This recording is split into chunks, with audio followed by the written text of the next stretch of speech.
अगर आप भी जा रहे हैं 15 फरवरी को विज्ञान का फाइनल पेपर देने, तो आपके लिए क्लास काफ़ी ज़्यादा महत्वपूर्ण है, क्योंकि हम अभी के इस क्लास में विज्ञान के वैसे ऑब्जेक्टिव क्वेश्चन बताने वाले हैं जो पिछले 10 वर्ष से लगातार पूछा जा रहा है। तो आप लोग से रिक्वेस्ट है कि आप लोग इस क्लास में आप लोग अंत तक बने रहिएगा। और आप जानते हैं कि जो क्वेश्चन बार बार पूछा जा रहा है वह क्वेश्चन आने की संभावना ज़्यादा रहता है। तो चलिए बिना देर किए क्लास को स्टार्ट करते हैं, और इस क्लास में आप लोग को देखने को मिलेगा कि कौन सा क्वेश्चन कब आया है। तो चलिए बिना देर के क्लास को स्टार्ट करते हैं। चैनल पर नए हैं तो चैनल को सब्सक्राइब कर लीजिए, ताकि आने वाले नेक्स्ट क्लास आपके पास जरूर पहुंचे। देख सकते हो पहला नंबर क्वेश्चन है कि भोजन का पाचन किस प्रकार की अभिक्रिया है। ये क्वेश्चन 14, 16 और 19 में पूछा गया है। देख सकते हो यहाँ पर भी 19, 20, 21, 22 3 साल नहीं पूछा गया है। तो हो सकता है ये क्वेश्चन 2023 में पूछा जाए। तो आप लोग याद कर लीजिए, आप प्रथम पाली में एग्जाम दीजिए या द्वितीय पाली, दोनों के लिए है। तो भोजन का पाचन किस प्रकार की अभिक्रिया है, तो यह हो जाएगा उपचयन अभिक्रिया। याद रखिएगा, ऑप्शन नंबर ए बिल्कुल राइट आंसर हो जाएगा। चलिए नेक्स्ट क्वेश्चन है 2 नंबर, मनुष्य कोशिका में गुणसूत्र की संख्या क्या है। मनुष्य कोशिका में गुणसूत्रों की संख्या क्या है, और एक क्वेश्चन देख सकते हो 11, 12 और 14 में पूछा गया है। तो मनुष्य कोशिका में गुणसूत्रों की संख्या क्या होता है, तो 23 जोड़े होते हैं। ऑप्शन नंबर ए बिल्कुल राइट आंसर हो जाएगा। मनुष्य कोशिका में गुणसूत्रों की संख्या क्या होता है, तो 23 जोड़े। चलिए नेक्स्ट क्वेश्चन है, मेंडल ने अपने प्रयोग के लिए बगीचे में उगाए जाने वाले किस पौधे का चयन किया। और ये क्वेश्चन 19-20 में पूछा गया है कि मेंडल ने अपने प्रयोग के लिए एक बगीचे में उगाए जाने वाले किस पौधे का चयन किया, तो साधारण मटर का चयन किया। याद रखिएगा, ऑप्शन नंबर ए बिल्कुल राइट आंसर हो जाएगा। चलिए नेक्स्ट क्वेश्चन 4 नंबर क्वेश्चन है, हरे पौधे कहलाते हैं। हरे पौधे क्या कहलाते हैं, देख सकते हो ये क्वेश्चन 14, 19, 21, 22 लगातार पूछा गया है। तो हरे पौधे क्या कहलाते हैं, तो याद रखिएगा, हरे पौधे उत्पादक और स्वपोषी कहलाते हैं। ऑप्शन नंबर ए बिल्कुल राइट आंसर हो जाएगा। याद रखिएगा, हरे पौधे क्या कहलाते हैं, तो उत्पादक और स्वपोषी। चलिए नेक्स्ट क्वेश्चन है एंड्रोजन है। एंड्रोजन क्या है, तो एंड्रोजन नर्लिंग हार्मोन है। ऑप्शन नंबर ए बिल्कुल राइट आंसर हो जाएगा। नेक्स्ट क्वेश्चन है, इंसुलिन की कमी से कौन सा रोग होता है। इंसुलिन की कमी से कौन सा रोग होता है, और ये क्वेश्चन 14 और 16 में पूछा गया है। तो याद रखिएगा, इंसुलिन की कमी से कौन सा रोग होता है, तो मधुमेह रोग होता है। ऑप्शन नंबर ए बिल्कुल राइट आंसर हो जाएगा। 7 नंबर क्वेश्चन है, हीमोग्लोबिन की कमी से कौन सा रोग होता है। हीमोग्लोबिन की कमी से कौन सा रोग होता है, और ये क्वेश्चन 11 और 21 में पूछा गया है। तो हीमोग्लोबिन की कमी से कौन सा रोग होता है, मधुमेह या पीलिया या डायरिया या एनीमिया। तो हीमोग्लोबिन की कमी से होने वाला रोग है एनीमिया। ऑप्शन नंबर डी बिल्कुल राइट आंसर हो जाएगा। चलिए नेक्स्ट क्वेश्चन है, सभी जीव जंतुओं के लिए ऊर्जा का अंतिम स्रोत क्या है। और ये क्वेश्चन 20-21 में पूछा गया है, 22 में नहीं पूछा गया है। तो हो सकता है कि 2023 में भी रिपीट कर जाए। तो सभी जीव जंतुओं के लिए ऊर्जा का अंतिम स्रोत क्या है, तो सभी जीव जंतुओं के लिए ऊर्जा का अंतिम स्रोत सूर्य होता है। ऑप्शन नंबर सी बिल्कुल राइट आंसर हो जाएगा। चलिए नेक्स्ट क्वेश्चन है यहाँ पर 9 नंबर, साइड मिरर के रूप में प्रयुक्त होता है। साइड मिरर के रूप में कौन सा दर्पण प्रयुक्त होता है, और एक क्वेश्चन देख सकते हो 14, 16, 17, 20, 21 में पूछा गया है। और हो सकता है कि 2023 में भी आप लोग का प्रथम पाली या द्वितीय पाली में एक क्वेश्चन पूछा जाएगा। तो साइड मिरर के रूप में कौन सा दर्पण प्रयुक्त होता है, तो उत्तल दर्पण प्रयुक्त होता है। याद रखिएगा, ऑप्शन नंबर ए बिल्कुल राइट आंसर हो जाएगा। चलिए नेक्स्ट क्वेश्चन है 10 नंबर क्वेश्चन है, किस लेंस को अभिसारी लेंस भी कहते हैं। किस लेंस को अभिसारी लेंस भी कहते हैं, और ये क्वेश्चन 14, 15, 20, 21 में पूछा गया है। देख सकते हो, तो किस लेंस को हम अभिसारी लेंस कहते हैं, तो उत्तल लेंस को अभिसारी लेंस कहते हैं। ऑप्शन नंबर ए बिल्कुल राइट आंसर हो जाएगा। नेक्स्ट क्वेश्चन है, प्रकाश के अपवर्तन के कितने नियम हैं। प्रकाश के अपवर्तन के कितने नियम हैं, और एक क्वेश्चन देख सकते हो कितना बार पूछा गया है। 12 में प्रथम पाली, द्वितीय पाली दोनों में, 13 में, 15 में, 16 में, 20 में, 21 में, 22 में। तो हो सकता सकता है, 2023 में भी पूछा जाए तो प्रकाश का अपवर्तन पूछे या प्रकाश के परावर्तन पूछे, दोनों का दो नियम है। ऑप्शन नंबर ए बिल्कुल राइट आंसर हो जाएगा। चलिए नेक्स्ट क्वेश्चन है, स्पेक्ट्रम में किस रंग का किरण का झुकाव अधिक होता है? स्पेक्ट्रम में किस रंग का किरण का झुकाव अधिक होता है? और एक क्वेश्चन 11 और 15 में पूछा गया है, तो याद रखिएगा स्पेक्ट्रम में किस रंग का किरण का झुकाव अधिक होता है, तो बैगनी का होता है। ऑप्शन नंबर डी बिल्कुल राइट आंसर हो जाएगा। 13 नंबर क्वेश्चन है, स्नेल के नियम का गणितीय रूप कौन सा है? स्नेल के नियम का गणितीय रूप कौन सा है? और एक क्वेश्चन 13, 15, 16, 19, 21 में पूछा गया है। तो स्नेल के नियम का गणितीय रूप कौन सा हो जाएगा? तो होता है V बराबर साइन आई बट्टा में साइन आर होता है, साइन आर होता है, याद रखिएगा। नेक्स्ट क्वेश्चन है, अवतल लेंस का आवर्धन बराबर होता है। और एक क्वेश्चन 13, 20, 21 में पूछा गया है, तो अवतल लेंस का आवर्धन क्या होता है? तो V बट्टा यू होता है, यहाँ पर यू होता है, V बट्टा यू होता है, जो ऑप्शन नंबर ए में दिया है। ऑप्शन नंबर ए बिल्कुल राइट आंसर हो जाएगा। नेक्स्ट क्वेश्चन है, दृश्य प्रकाश में किस वर्ण का तरंगदैर्घ्य अधिक होता है? दृश्य प्रकाश में किस वर्ण का तरंगदैर्घ्य अधिक होता है? और एक क्वेश्चन 13, 16, 19, 22 में पूछा गया है, तो लाल रंग का तरंगदैर्घ्य अधिक होता है। ऑप्शन नंबर बी बिल्कुल राइट आंसर हो जाएगा। चलिए नेक्स्ट क्वेश्चन है 16 नंबर, पराग कोश में पाए जाते हैं। पराग कोश में क्या पाया जाता है? तो पराग कोश में पराग कण पाए जाते हैं, याद रखिएगा। और एक क्वेश्चन 12 में प्रथम पाली, द्वितीय पाली, 15, 19 में पूछा गया है, तो पराग कोश में क्या पाया जाता है? तो पराग कण पाए जाते हैं। ऑप्शन नंबर ए बिल्कुल राइट आंसर हो जाएगा। नेक्स्ट क्वेश्चन है, मोटर गाड़ियों में चालक के सामने लगे दर्पण होते हैं। मोटर गाड़ियों में चालक के सामने लगे दर्पण क्या होते हैं? और एक क्वेश्चन 19, 20 में पूछा गया है, तो मोटर गाड़ियों में चालक के सामने लगे दर्पण होते हैं, यहाँ पर उत्तल दर्पण लगे होते हैं, यहाँ पर सी बिल्कुल राइट आंसर हो जाएगा। तो चलिए हम नेक्स्ट क्वेश्चन देखते हैं। नेक्स्ट क्वेश्चन है 18 नंबर, टिंडल प्रभाव प्रकाश की कौन सी परिघटना को प्रदर्शित करता है? टिंडल प्रभाव प्रकाश की कौन सी परिघटना को प्रदर्शित करता है? तो इसका राइट आंसर क्या हो जाएगा? ऑप्शन नंबर डी हो जाएगा, प्रकाश का प्रकीर्णन को। Option number D. चलिए नेक्स्ट क्वेश्चन है, निम्न में किस माध्यम में प्रकाश की चाल अधिकतम होती है? निम्न में किस माध्यम में प्रकाश की चाल अधिकतम होती है? और एक क्वेश्चन 14, 19, 20 में पूछा गया है, तो निर्वात में। ऑप्शन नंबर ए बिल्कुल राइट आंसर हो जाएगा। चलिए नेक्स्ट क्वेश्चन है 20 नंबर, मैग्नीशियम ऑक्सीजन के साथ सहयोग कर क्या बनाता है? मैग्नीशियम ऑक्सीजन के साथ संयोग कर क्या बनाता है? और एक क्वेश्चन 11 में, 13 में, यानी 13 प्रथम पाली, द्वितीय पाली दोनों में पूछा गया है, तो इसका राइट आंसर क्या हो जाएगा? मैग्नीशियम ऑक्सीजन के साथ संयोग कर क्या बनाता है? MgO बनाता है। ऑप्शन नंबर बी बिल्कुल राइट आंसर हो जाएगा। नेक्स्ट क्वेश्चन है, उदासीन विलयन का pH मान कितना होता है? उदासीन विलयन का pH मान कितना होता है? और एक क्वेश्चन देख सकते हो 13 में प्रथम पाली, द्वितीय पाली, 15, 16, 20, 22 में पूछा गया है, तो उदासीन विलयन का pH मान कितना होता है? तो उदासीन विलयन का pH मान केवल 7 होता है, और अम्ल का pH मान 7 से कम होता है, क्षार का pH मान 7 से ज़्यादा होता है। नेक्स्ट क्वेश्चन है, विरंजक चूर्ण का सूत्र क्या है? विरंजक चूर्ण का सूत्र क्या होता है जी? तो ये क्वेश्चन देख सकते हो 15, 18, 19, 22 में पूछा गया है, तो विरंजक चूर्ण का सूत्र क्या होता है? तो CaCaOCl2 होता है।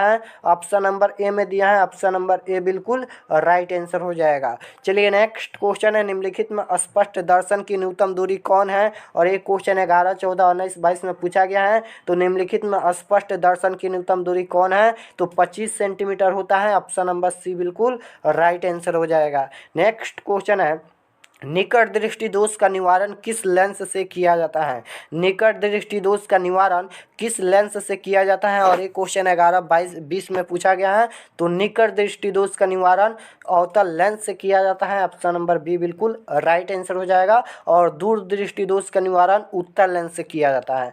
नेक्स्ट क्वेश्चन है, मानव नेत्र जिस भाग पर किसी वस्तु का प्रतिबिंब बनाते हैं वह क्या है? मानव नेत्र जिस भाग पर किसी वस्तु का प्रतिबिंब बनाते हैं वह क्या होता होता है, और एक क्वेश्चन 13, 14, 16, 21 में पूछा गया है। तो मानव नेत्र जिस भाग पर किसी वस्तु का प्रतिबिंब बनाता है वह रेटिना होता है या दृष्टि पटल। ऑप्शन नंबर डी बिल्कुल राइट आंसर हो जाएगा। चलिए नेक्स्ट क्वेश्चन है, चंद्रमा पर खड़े अंतरिक्ष यात्री को आकाश कैसा प्रतीत होता है। चंद्रमा पर खड़े अंतरिक्ष यात्री को आकाश कैसा प्रतीत होता है, और एक क्वेश्चन 14, 19 में पूछा गया है, तो वह काला प्रतीत होता है। ऑप्शन नंबर बी बिल्कुल राइट आंसर हो जाएगा। नेक्स्ट क्वेश्चन है, किसी लेंस द्वारा उत्पन्न आवर्धन का मात्रक होता है। किसी लेंस द्वारा उत्पन्न आवर्धन का मात्रक क्या होता है, और एक क्वेश्चन 19 और 21 में पूछा गया है, तो उसका मात्रक होता ही नहीं है, यानी वह मात्रक विहीन होता है। ऑप्शन नंबर डी बिल्कुल राइट आंसर हो जाएगा।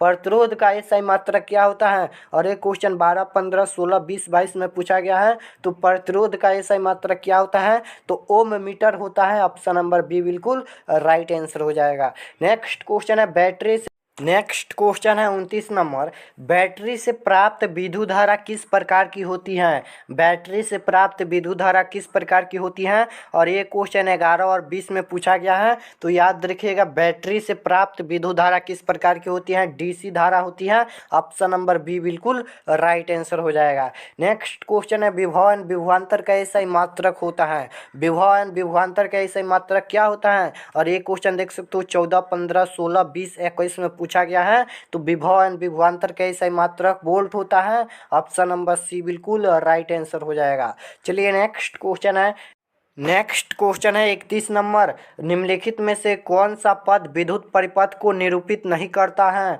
निम्नलिखित में कौन सा पद विद्युत परिपथ में विद्युत शक्ति को निरूपित नहीं करता है, और ये क्वेश्चन देख सकते हो 13, 15, 19, 21 में पूछा गया है। तो इसका right answer option number B हो जाएगा, IR² नहीं करता है। नेक्स्ट क्वेश्चन है, विद्युत फ्यूज विद्युत धारा के किस प्रभाव पर कार्य करता है। विद्युत फ्यूज विद्युत धारा के किस प्रभाव पर कार्य करता है, और ये क्वेश्चन 11, 14, 15 में पूछा गया है। तो उसमें प्रभाव पर ऑप्शन नंबर ए बिल्कुल राइट आंसर हो जाएगा। चलिए नेक्स्ट क्वेश्चन देखते हैं 33 नंबर। 33 नंबर क्वेश्चन है, शक्ति का एसआई मात्रक है। शक्ति का एसआई मात्रक क्या होता है, और एक क्वेश्चन देख सकते हो 13, 16 में पूछा गया है। तो शक्ति का एसआई मात्रक क्या होता है, तो जूल होता है। ऑप्शन नंबर सी बिल्कुल राइट आंसर हो जाएगा। चलिए नेक्स्ट क्वेश्चन है, विद्युत धारा उत्पन्न करने के युक्त को कहते हैं। विद्युत धारा उत्पन्न करने के युक्त को हम क्या कहते हैं, और एक क्वेश्चन 12 और 14 में पूछा गया है। तो इसका right answer option number A हो जाएगा, जनित्र कहते हैं। विद्युत धारा उत्पन्न करने के युक्त को जनित्र कहते हैं। नेक्स्ट क्वेश्चन है, ग्लोबल वार्मिंग के लिए उत्तरदायी गैस है। ग्लोबल वार्मिंग के लिए उत्तरदायी गैस कौन सा है, और एक क्वेश्चन 13, 19 में पूछा गया है। तो CO2 यानी कार्बन डाइऑक्साइड होता है। ऑप्शन नंबर बी बिल्कुल राइट आंसर हो जाएगा। नेक्स्ट क्वेश्चन है, कोई बिलियन लाल लिटमस पत्र को नीला कर देता है, इसका पीएच मान क्या हो सकता है। देखिए, कोई बिलियन जो है वह लाल लिटमस को नीला कर देता है, तो इसका पीएच मान क्या हो सकता है, और एक क्वेश्चन 13 में प्रथम पाली द्वितीय पाली में पूछा गया है। तो कोई बिलियन अगर लाल लिटमस पत्र को नीला करता है यानी वह क्षार है, और क्षार का पीएच मान 7 से ज़्यादा होता है। तो इसका right answer option number D हो जाएगा 10। चलिए नेक्स्ट क्वेश्चन है, अम्ल का पीएच मान होता है। अम्ल का पीएच मान क्या होता है, तो अम्ल का पीएच मान 7 से कम होता है, और क्षार का पीएच मान 7 से अधिक होता है। उदासीन विलयन का पीएच मान केवल 7 होता है। नेक्स्ट क्वेश्चन है, दांतों को साफ करने के लिए दंत मंजन होता है। दांतों को साफ करने के लिए दंत मंजन क्या होता है, और एक क्वेश्चन 19 और 20 में पूछा गया है। तो दांतों को साफ करने के लिए दंत मंजन क्या होता है, क्षारीय होता है। ऑप्शन नंबर बी बिल्कुल राइट आंसर हो जाएगा। चलिए नेक्स्ट क्वेश्चन है 39 नंबर, सोडियम को केरोसिन में डुबोकर क्यों रखा जाता है। सोडियम को केरोसिन में डुबोकर क्यों रखा जाता है, और एक क्वेश्चन 14, 22 में पूछा गया है। तो O2 से प्रक्रिया कर जलने लगता है, इसलिए हम सोडियम को केरोसिन तेल में डुबाकर रखते हैं। चलिए नेक्स्ट क्वेश्चन है, कौन धातु कमरे के तापमान पर द्रव होती है। यहाँ पर पूछा गया है कौन धातु कमरे के ताप पर द्रव होती है, और एक क्वेश्चन 14, 21 में पूछा गया है। तो Hg होता है। ऑप्शन नंबर ए बिल्कुल राइट आंसर हो जाएगा। नेक्स्ट क्वेश्चन है, किस धातु को चाकू से सरलता से काटा जा सकता है। किस धातु को चाकू से सरलता से काटा जा सकता है? ये क्वेश्चन भी देख सकते हो 14 में प्रथम पाली, द्वितीय पाली, 15, 19, 20 में पूछा गया है। तो सोडियम और लिथियम को चाकू से आसानी से काट सकते हैं। ऑप्शन नंबर डी बिल्कुल राइट आंसर हो जाएगा। चलिए नेक्स्ट क्वेश्चन है, लोहे की परमाणु संख्या है, लोहे की परमाणु संख्या क्या होता है? और एक क्वेश्चन 12 और 21 में पूछा गया है। तो लोहे की परमाणु संख्या 26 होता है। ऑप्शन नंबर डी बिल्कुल राइट आंसर हो जाएगा। नेक्स्ट क्वेश्चन है, निम्नलिखित में कौन अधातु है? निम्नलिखित में कौन अधातु है? तो कार्बन अधातु है, यानी कार्बन का संकेत सी होता है। ऑप्शन नंबर बी बिल्कुल राइट आंसर हो जाएगा। चलिए नेक्स्ट क्वेश्चन है, हीरा एंड ग्रेफाइट किसका रूप होता है? यहाँ पर हीरा एंड ग्रेफाइट किसका अपरूप होता है? तो अपरूप होता है कार्बन का। ऑप्शन नंबर बी बिल्कुल राइट आंसर हो जाएगा। नेक्स्ट क्वेश्चन है, सबसे कठोर प्रकृति पदार्थ है। ये क्वेश्चन 11-16 में पूछा गया है। तो सबसे कठोर प्रकृति पदार्थ क्या होता है? हीरा होता है। ऑप्शन नंबर डी बिल्कुल राइट आंसर हो जाएगा। चलिए नेक्स्ट 46 नंबर क्वेश्चन है, कार्बोनिल ग्रुप पर्यायात्मक कौन है? कार्बोनिल ग्रुप पर्यायात्मक कौन है? और ये क्वेश्चन 14-15 में पूछा गया है। तो इसका right answer option number A हो जाएगा, अबाउंड CH होता है। चलिए नेक्स्ट क्वेश्चन है, अबाउंड OH, अबाउंड का क्रियाशील मूलक कौन है? और ये क्वेश्चन देख सकते हो 14, 19, 21, 22 में पूछा गया है। तो अबाउंड OH, अबाउंड का क्रियाशील मूलक क्या होता है? तो अल्कोहल होता है, याद रखिएगा। ऑप्शन नंबर सी बिल्कुल राइट आंसर हो जाएगा। नेक्स्ट क्वेश्चन है, आधुनिक आवर्त सारणी में, आधुनिक आवर्त सारणी में कितने क्षैतिज पंक्तियां हैं? और एक क्वेश्चन 14-15 में पूछा गया है। तो 7 होता है। ऑप्शन नंबर डी बिल्कुल राइट आंसर हो जाएगा। नेक्स्ट क्वेश्चन है, आवर्त सारणी में कितने वर्ग हैं? आवर्त सारणी में कितने वर्ग होते हैं? तो वर्ग पूछे या समूह पूछे 18 होता है। और आवर्त सारणी में कितने आवर्त होते हैं? तो 7 आवर्त होते हैं। और वर्ग पूछेगा तो 18 होता है। नेक्स्ट क्वेश्चन है, मानव हृदय में कितने कोष्ठ होते हैं? मानव हृदय में कितने कोष्ठ पाए जाते हैं? तो मानव हृदय में 4 कोष्ठ पाए जाते हैं। ऑप्शन नंबर सी बिल्कुल राइट आंसर हो जाएगा। नेक्स्ट क्वेश्चन है, अंडाणु निषेचित होता है। अंडाणु निषेचित किसके द्वारा होता है? तो फिलोपियन नालिका से होता है। ऑप्शन नंबर सी बिल्कुल राइट आंसर हो जाएगा। नेक्स्ट क्वेश्चन है, मनुष्य में ब्रेक एक तंत्र का भाग है जो संबंधित है। मनुष्य में ब्रेक एक तंत्र का भाग है जो संबंधित है। और ये क्वेश्चन देख सकते हो 12, 13, 20, 22 में पूछा गया है। तो वह उत्सर्जन से संबंधित है। ऑप्शन नंबर सी बिल्कुल राइट आंसर हो जाएगा। तो यहाँ पर हमने 52 क्वेश्चन करा दिए। इसी में से आप लोग को मात्र 20 क्वेश्चन जरूर आप लोग को एग्जाम में 100% लड़ेगा, क्योंकि ये सभी क्वेश्चन बार बार पूछा गया है। आप लोग को सामने हम करा दिए। जो क्वेश्चन बार बार पूछा जाता है वह क्वेश्चन आगे आने की भी संभावना ज़्यादा रहता है। तो आप प्रथम पाली में एग्जाम दें या द्वितीय पाली में एग्जाम दें, दोनों के लिए काफ़ी महत्वपूर्ण है। 15 से 20 क्वेश्चन आप लोग को एग्जाम में इनमें से, यह वीडियो में से आएगा। तो इसे एक बार और देख कर एग्ज़ाम देने जाइएगा। चैनल पर नए हैं तो चैनल को प्लीज़ सब्सक्राइब कर लीजिएगा, ताकि आने वाले नेक्स्ट क्लास आपके पास ज़रूर पहुँचे। धन्यवाद।